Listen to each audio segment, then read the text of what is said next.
Welcome to Author's Tales, where we go beyond the words and into the heart of the storyteller. Every book holds a story, but beyond the pages lies something even greater: the journey. The long nights, the countless rewrites, the moment when doubt whispers and passion shouts back louder. This is where authors share their truth, the struggles, the breakthroughs, and the moments that made them believe in their story. If you love a great story or dream of writing your own, you're in the right place. Because every book has a voice, every author has a tale, and the best stories, they don't just get told, they get lived.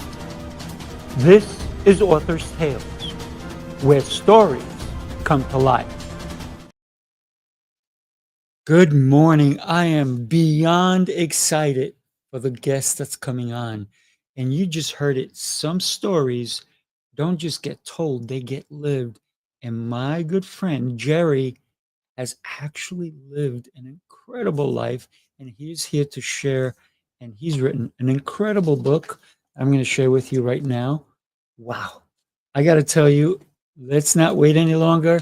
Jerry. Hello, my friend. Good morning. How are you today? Good morning. Great to see you again, Raphael. Awesome to be Yes. here. Yeah, it's such a pleasure. And what an incredible book you've written that we definitely need to go deeper into it. You were telling me earlier that your children, and I got to say, God bless them, that they said you have to write this book. And what an incredible book you've written. Would you tell us when did this journey, Grandpa's Adventures, start for you? Well, the journey itself started when I was a new teenager. In 1961, Alan Shepard was launched into space, and it was one of the most exciting things to me, watching on black and white TV. Mhm. And I wanted, well, what does it take to become an astronaut? And I was fortunate that the next year, the 7 Mercury astronauts wrote a book called We 7, Mm. describing their lives. And I took notes, and I found there are 4 basic things you have to accomplish to become an astronaut then. And it's pretty much the same today if you want to be the astronaut in charge, the commander. Mm. There are 4 things. First was to get a college degree, but preferably at a service academy like Air Force or Navy. Right. Second was to get a master's degree in a technical subject, aeronautical engineering being common.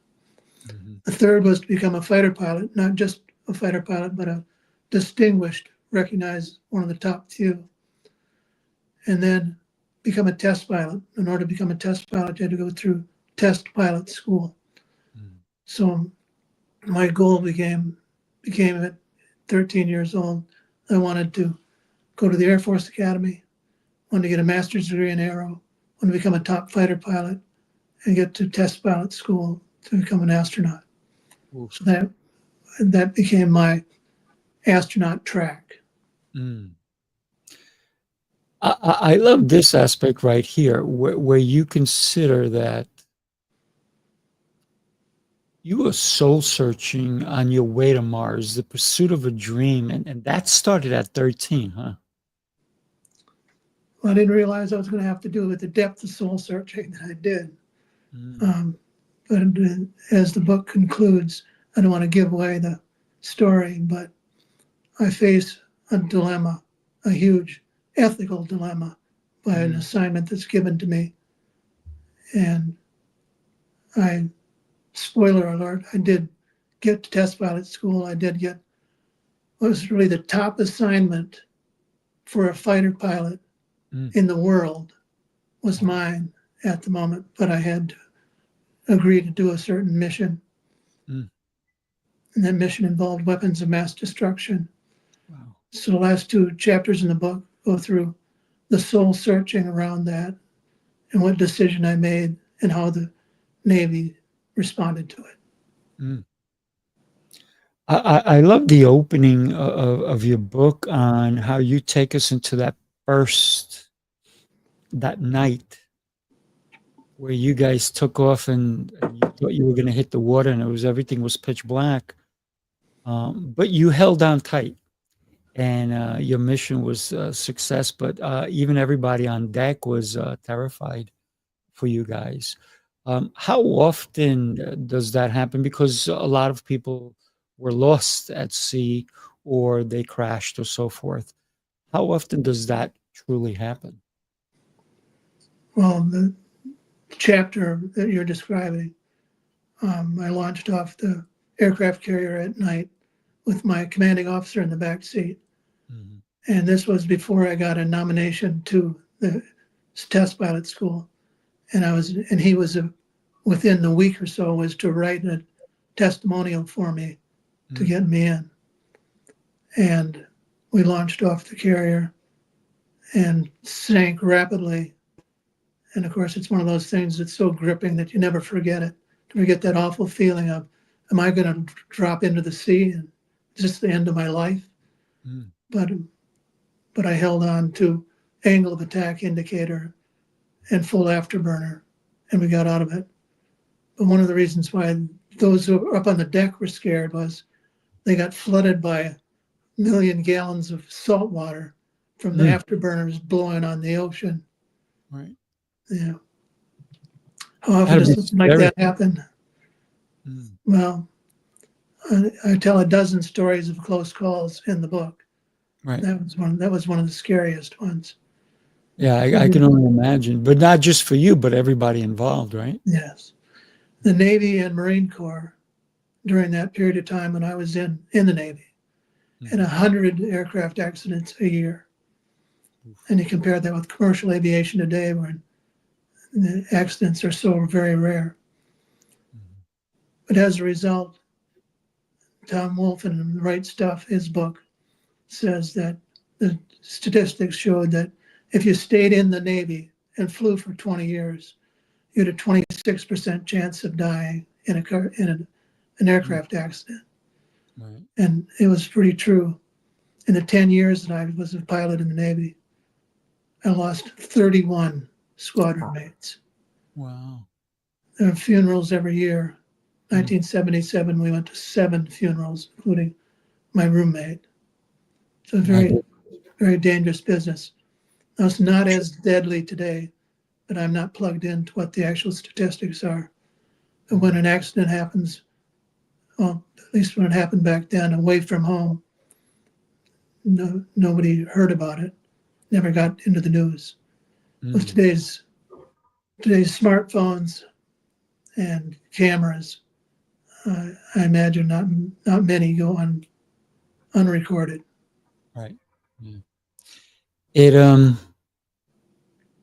it had to be something else to lose somebody that you were even roommating as a roommate, and it had to give you thought as to why am I still doing this, right? The courage to continue even after you went to one of those funerals and to have gone to 31 of them. My goodness.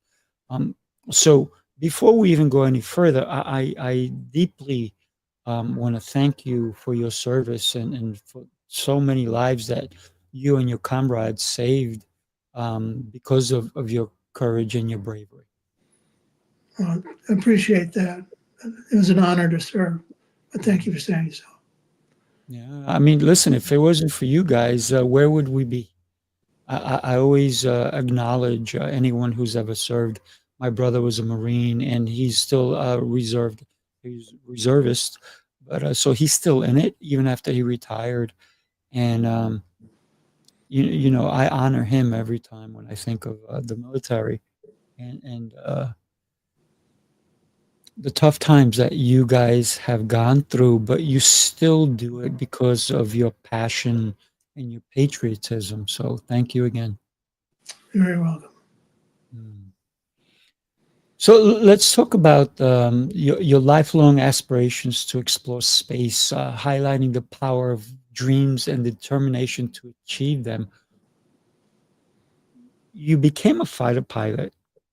You went to pilot school not only to learn, but then eventually to be an instructor. Um, what was the closest thing that you came to going to space besides being so close on an aircraft?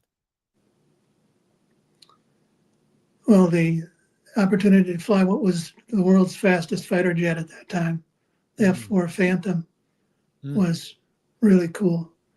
mm. And you do a zoom climb. It held the record 0 to 43,000 feet in 30 seconds or something like that. Oh my goodness. Um, Outer space that are above 60,000 feet, but Mm, you had to have a pressure suit to do that. right? And because if you lost pressurization, your blood would boil. Mm, But I took the chance doing that and zoomed up to 60,000 feet once just to see what the world looked like from up there. And you can see the curvature of the earth, wow. and the sky above no longer looks blue, it looks closer to black. Mm, But of course, I'm fortunate I didn't lose pressurization or I wouldn't be here to tell the story. right. So we're grateful you did not. Because then you would not have been able to write your book and share. And one of the things we talked about earlier, I said, I'm so grateful that you and your children encourage you to write the book, right? Because they heard all the stories, but what a beautiful thing to be able to share your perspective, your views, your missions, if you will, with the rest of us. So that is an incredible feat, and it's also leaving a legacy for your great grandchildren to be able to get to know you. Right? It's a beautiful Yeah. thing. Yeah, I didn't think of that at the time when I was writing it, Right? but it's certainly true. Yeah. And I found out that a lot of people, other than my grandchildren, are interested in the book too. So Mm. thousands have sold. Oof. And I've been contacted by 3 production houses who would like to turn it into a movie. Mm. So next step would be a screenplay. So we're considering all that now. I love it. I love it. And anybody out there, if you get the chance, you need to get the book. Here's the link. I'm going to put it at the bottom. You can connect with Jerry and get the book. The link, it's pretty easy. JerryWerner.com. It's his name. You can look him up even on Amazon if you want to get the book. Here's the book. Take a look at it. Uh, is it okay if I share one of the images, which is I think it's really Yeah, such a please. cool image with everybody. Take a look at this here, everyone. I'm just going to open it and share this with everybody. If you can see that image right there, I'm going to take this off the bottom. Hang on one second. So you can take a look at the image, if you will. Look at that. How many planes does a battle tanker fit? It looks like a lot. An aircraft carrier holds about 100 airplanes, aircraft of various Goodness. types, from helicopters to fighters to attack airplanes to those that fly overhead as air traffic control. Hmm. Incredible. One of the things that was really pretty cool to have you explain how fast the takeoff is and how much space is there for you to be able to take off from that ship because it's not a regular landing strip either. So even landing and taking off has to be a feat. It has a feat. Taking off is done through a catapult shot. And Mm, for us, it was steam catapult and its ability to accelerate something that weighs tens of thousands of pounds.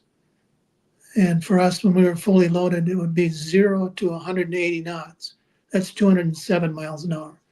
oh my 0 to God. 207 miles an hour in 2 seconds. What? And Wow. it pins your head back, and the pressure against your eyeballs gives you eyeballs in G, blurring your Mm, vision. Now, fortunately, it's just for a short period, 1 potato, 2 potato, and it's done. But it's quite a feeling.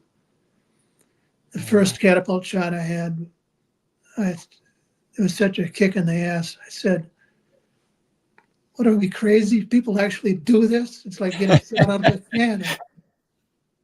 People actually do this on a regular basis. Mm, that's incredible. I want to share this image too. Take a look at that. Wow. That is such a cool but scary um, sight, if you will, right? Um, I'm not seeing it.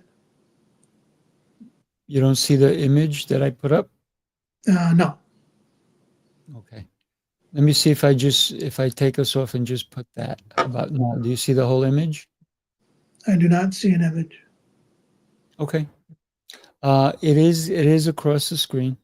I'm going to take it off for now and then just bring us. Um, yeah, but so we had the image of one of the planes that you showed us. You see the underneath the the, the fighter jet. Um, I that's should one. say, I should say about the book Grandpa's Adventures in the U.S. Navy. Comes in 2 volumes, Mhm. and it's 800 pages, but the print is big, and there's lots of pictures, so it's Mhm. not as onerous as it sounds, but Right. it's packed. Yeah. Yeah. That's Raphael, great. I wonder if I could read something to our Oh, viewers. please do. Go ahead, Jerry. Yeah, it's a promotional piece that I co-sponsored with my publisher, Amazon, and it Absolutely. gives a kind of 1 minute summary of what's in the book. Grandpa's Adventures in the U.S. Navy, Soul Searching on the Way to Mars. If you like stories of high adventure where life and death hang in the balance, you've come to the right place. I should have been dead more than a dozen times. If you want to know what it's like to be on astronaut track and how to go from obscurity to NASA's doorstep, this book will give you some clues. You'll feel what it's like to be a plebe at the U.S. Naval Academy. You'll be riding along with me as we take a spin in the world's fastest fighter jet. We'll not only break the sound barrier together, we'll go more than 2 times the speed of sound and almost die doing it. You'll learn what it's like to get shot out of a cannon we were just talking about. That's Mm. the aircraft carrier catapult. We'll survive a Category 5 hurricane on a U.S. Navy destroyer in the Pacific. You'll share a cell with me in a prisoner of war camp. Mm. We'll experience the joy of swimming together in a coffin filled with garbage. Yuck. Mm. We'll share 5 weeks of adventure at the real Top Gun fighter weapons school in San Diego. We'll meet the Soviet defector who stole the MiG-25. And there'll still be some time left over for humor, ghosts, and romance. Love it. Love it. Wow. That's incredible, my friend. What a journey you've had.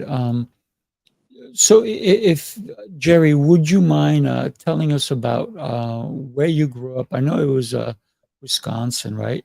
Right. Um, and one of the things that we definitely want to highlight is that you were showcasing those values that shaped your character and ambitions. Tell us how that actually did shape your Sure. ambitions and character. I grew up in west central Wisconsin in the middle of America's dairy land. In other words, we're surrounded by dairy farms.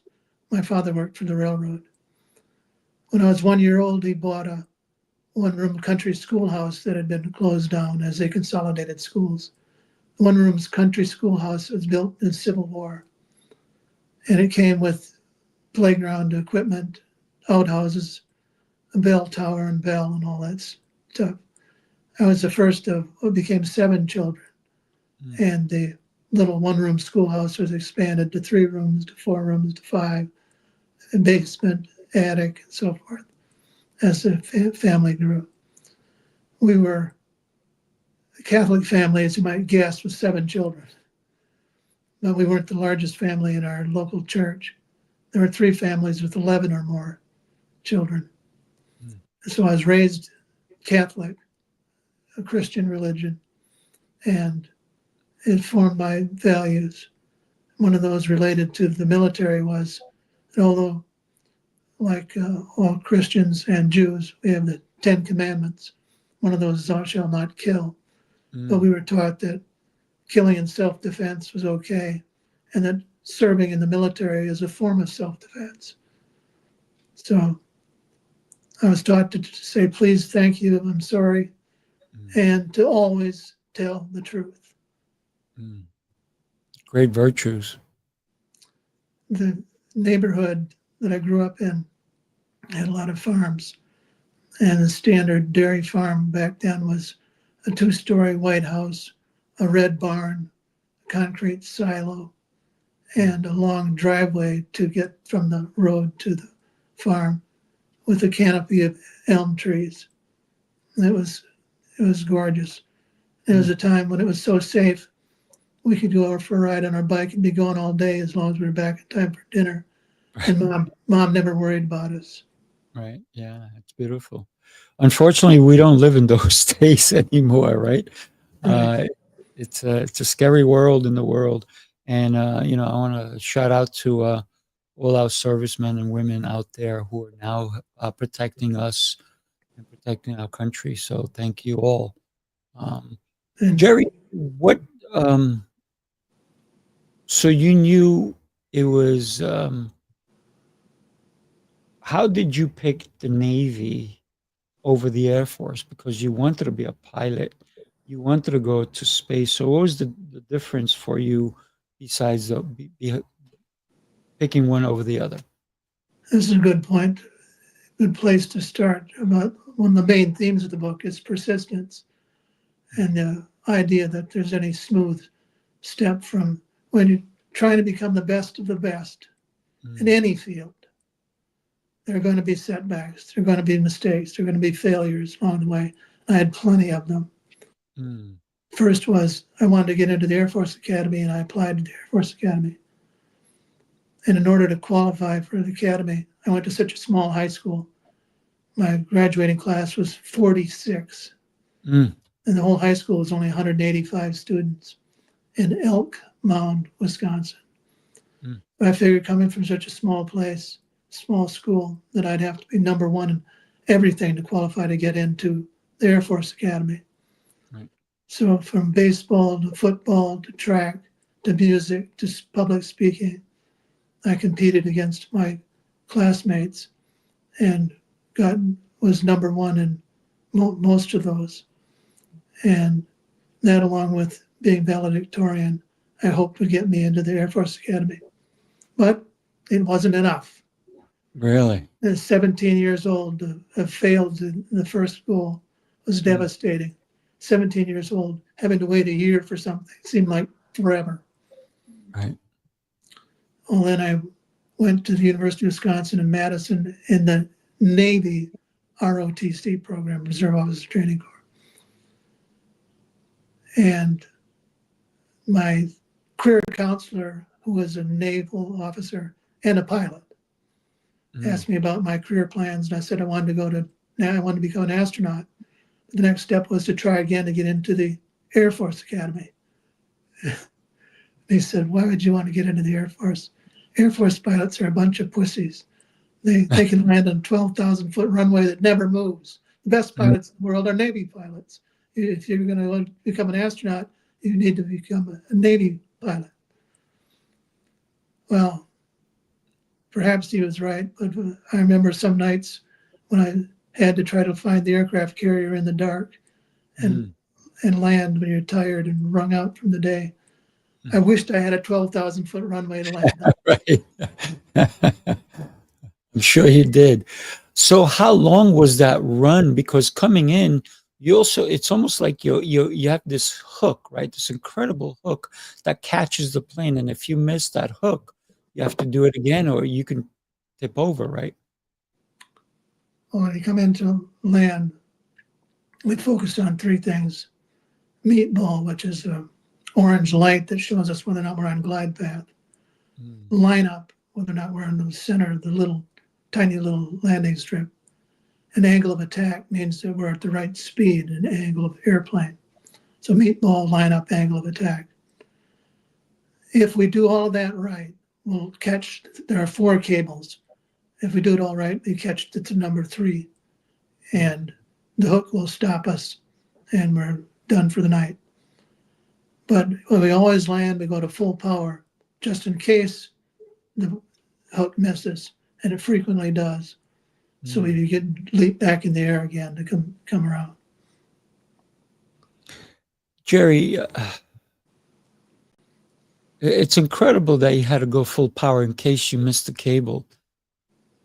Obviously, those were like super powerful cables. Have you missed it? And how many times was the most amount of times that you missed it? Because maybe once, twice, 3 times, I don't know. I'm curious. Well, I had nearly 150 landings. Out of those, my hook failed to catch a wire it's referred to as a bolter.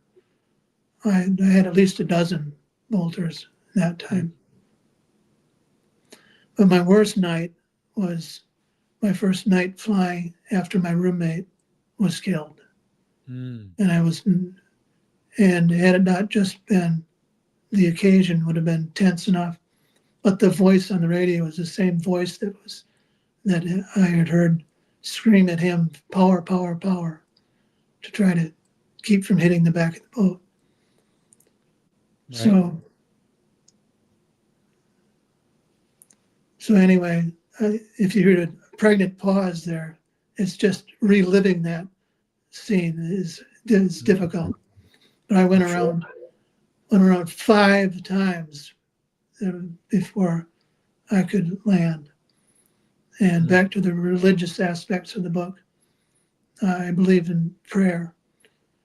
There's a saying in World War I that there are no atheists in a foxhole.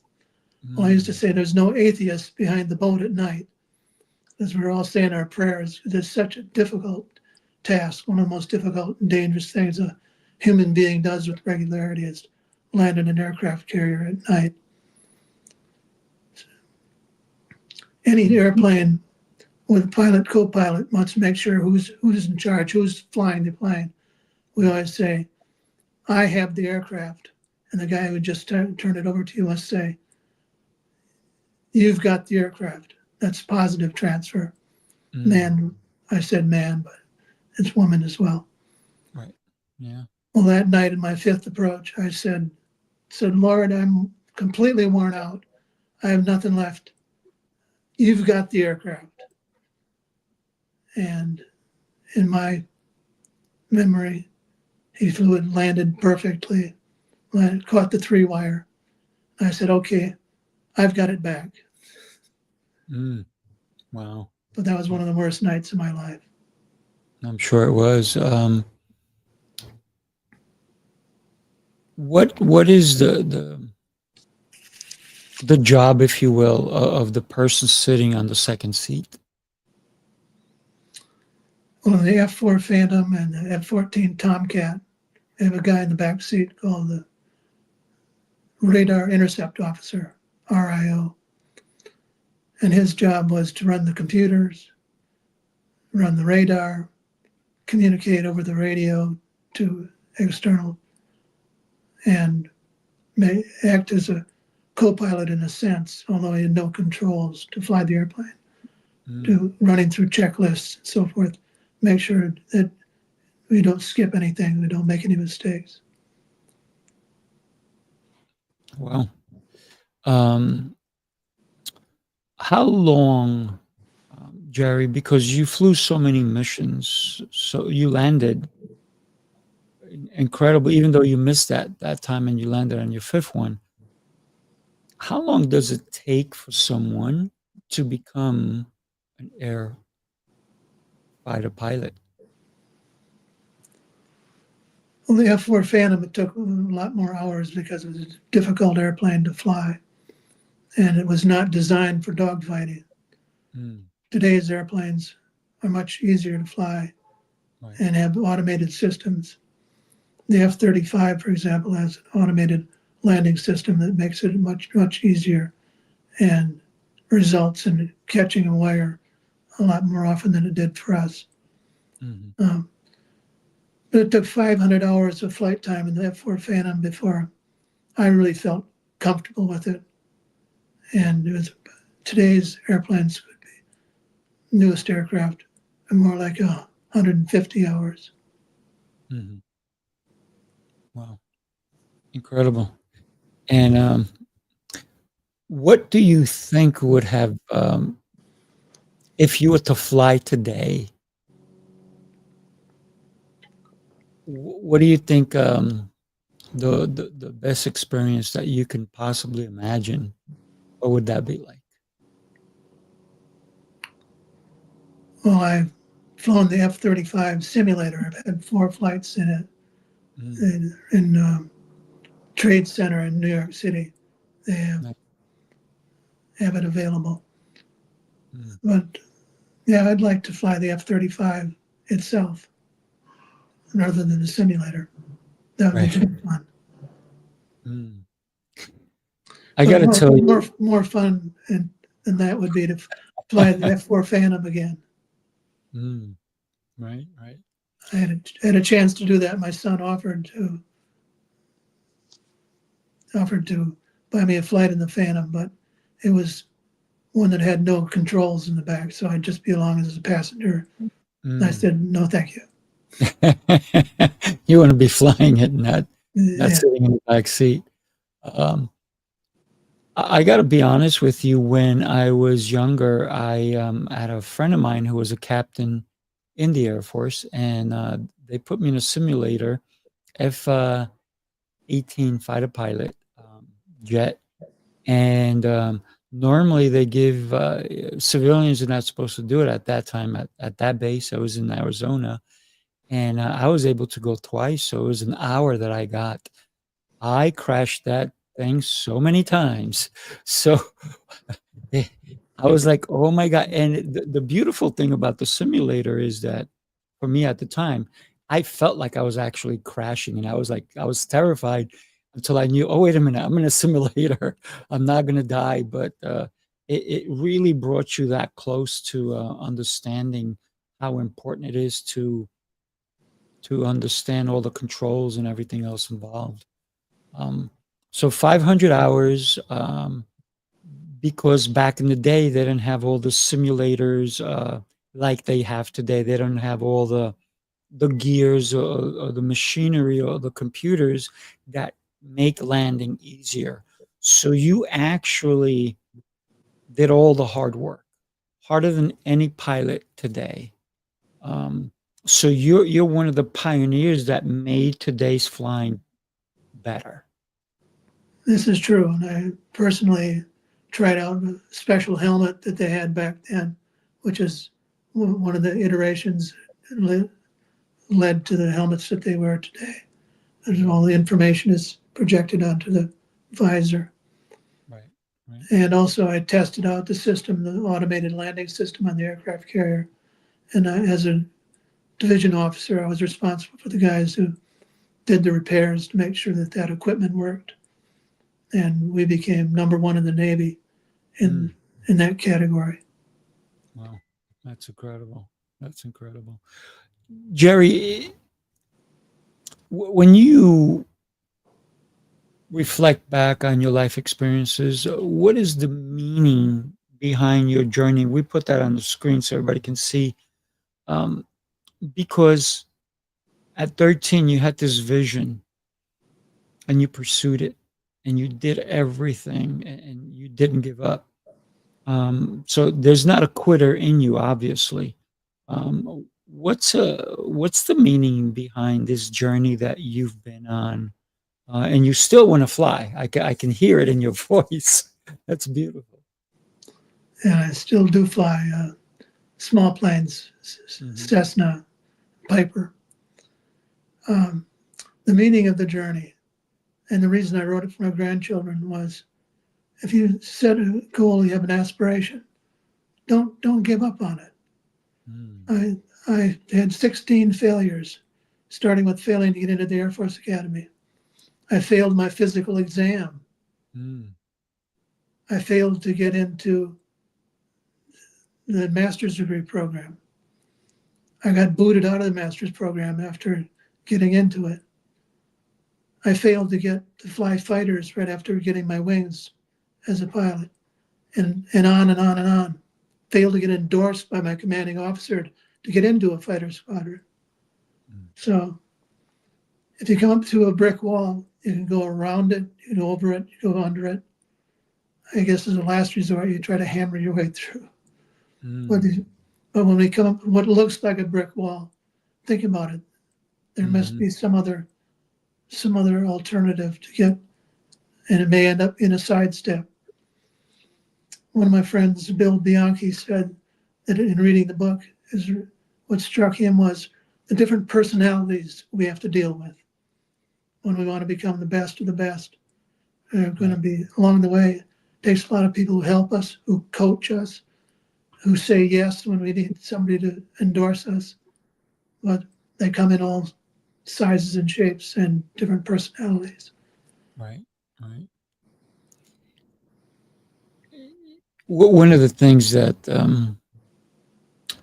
I think your children asked you to write the book, but one of the things that I've noticed from you is that you encourage others to own their dreams and to overcome those obstacles, no matter how hard, because you've done it. Um, and you said you hit a brick wall, but that doesn't mean you have to stay there, right? You have to Right. move on and either climb it, go around it, or break through it. Why is that so important to That's a really good question. Nobody's ever asked that before, Phil. you? I'm very inquisitive. I had set my sights on becoming an astronaut and going to Mars, and I wasn't going to give up on it until, in the end, I changed direction for what I considered a really good reason. Mm, But I wrote the book. It's called Grandpa's Adventures because I wrote it for my grandchildren in mhm, hopes that they'll pursue their dreams yeah. and stick with it. What an inspiration you are, and when you consider your life, the legacy you're leaving for your not even your children, but their children and their children, and I mean, 500 years from now, this book, um, we may be living differently, right? Air travel may be differently. Maybe we do go to Mars by that time. Um, but you're a pioneer in this pursuit of finding out what's out there. When you look back on your life, if you can change something, what would you change?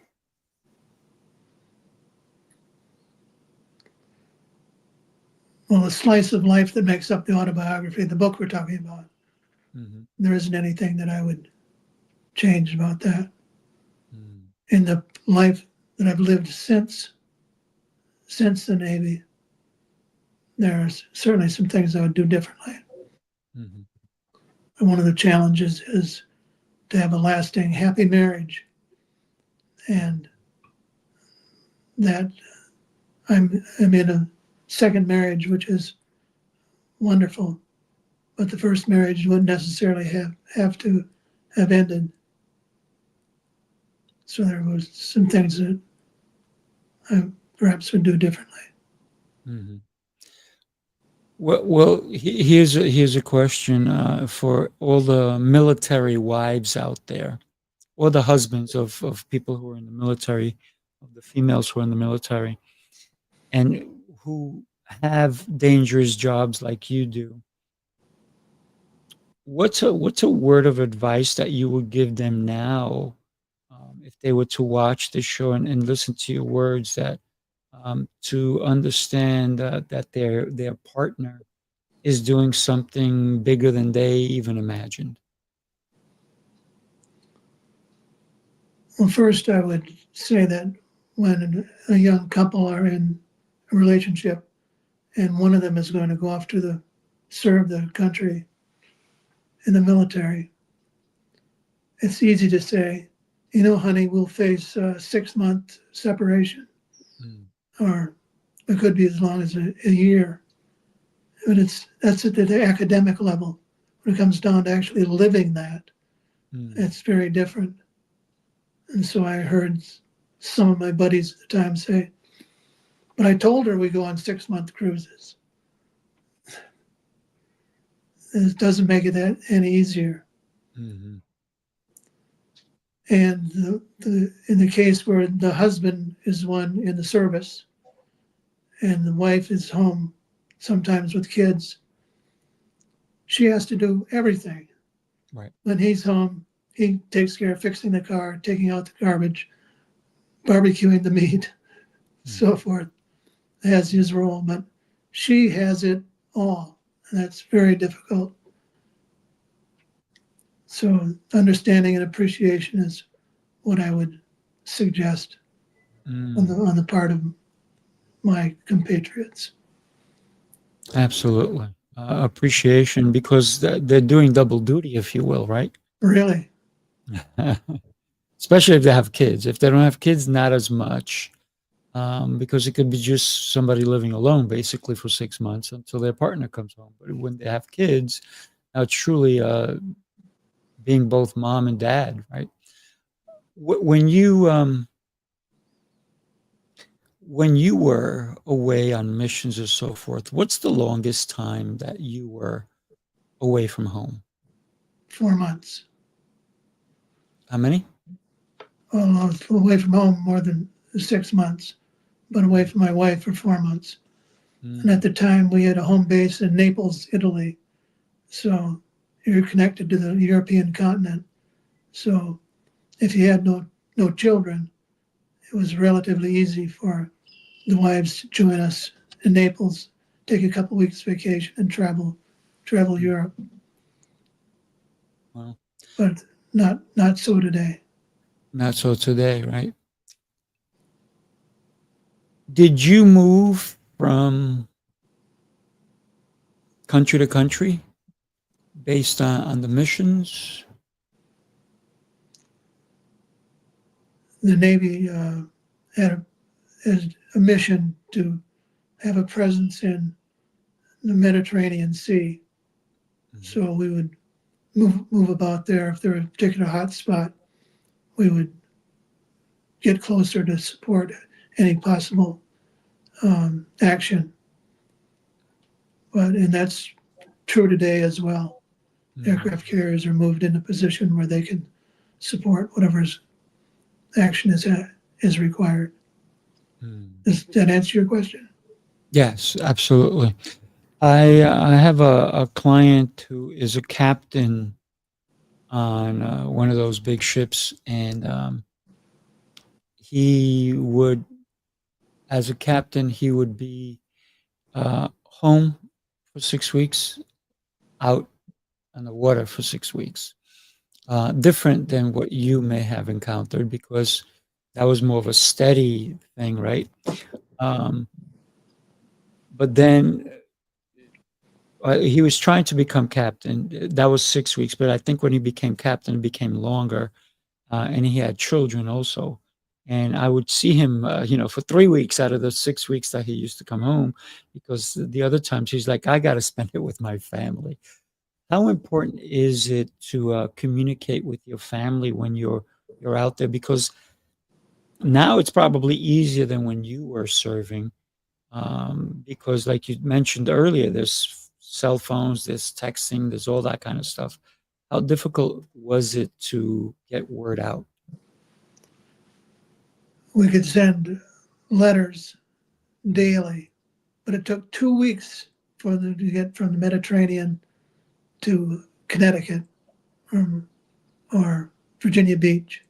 Mhm. And of course, we had no texting. Right.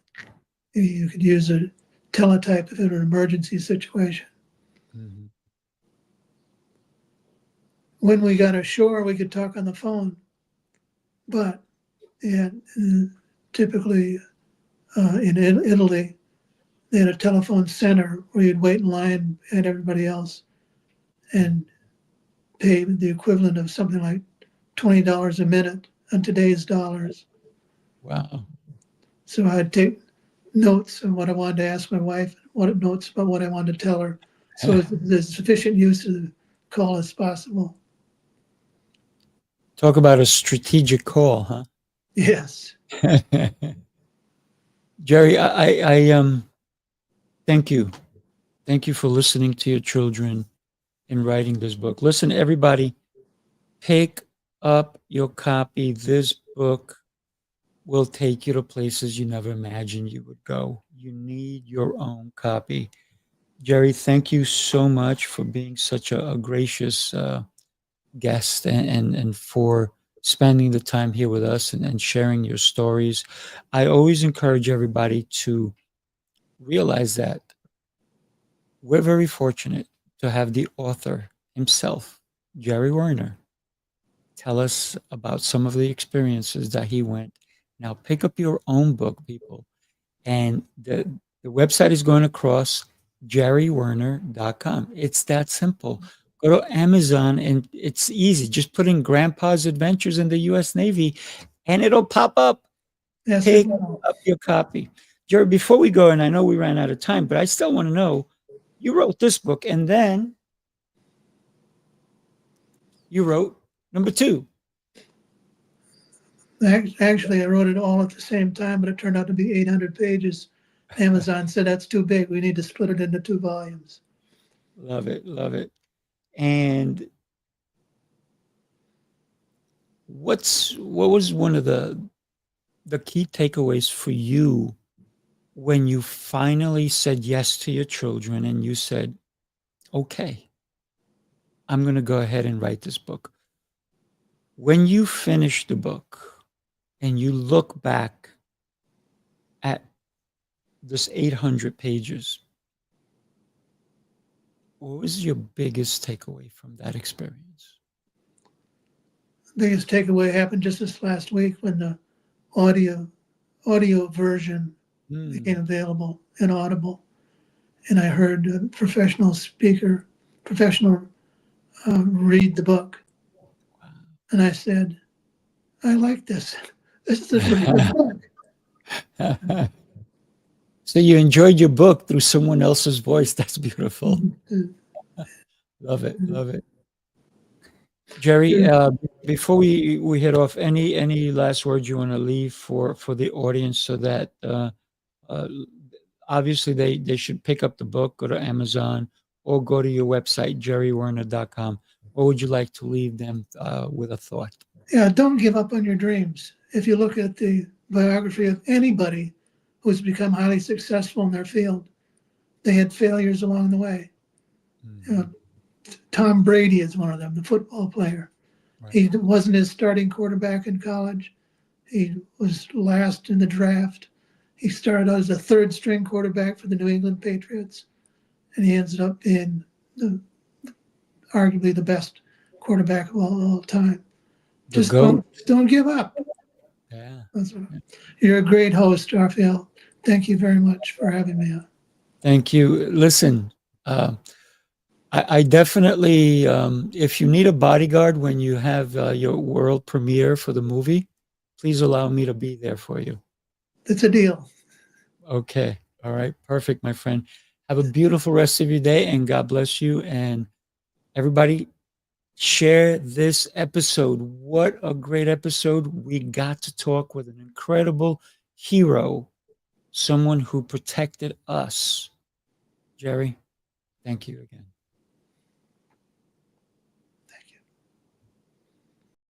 Thank you for watching Author's Tales. Stay updated and meet new authors. Subscribe to our YouTube channel at Sifu Raphael TV. Follow us on Facebook and LinkedIn and visit our website. Your support means the world to us.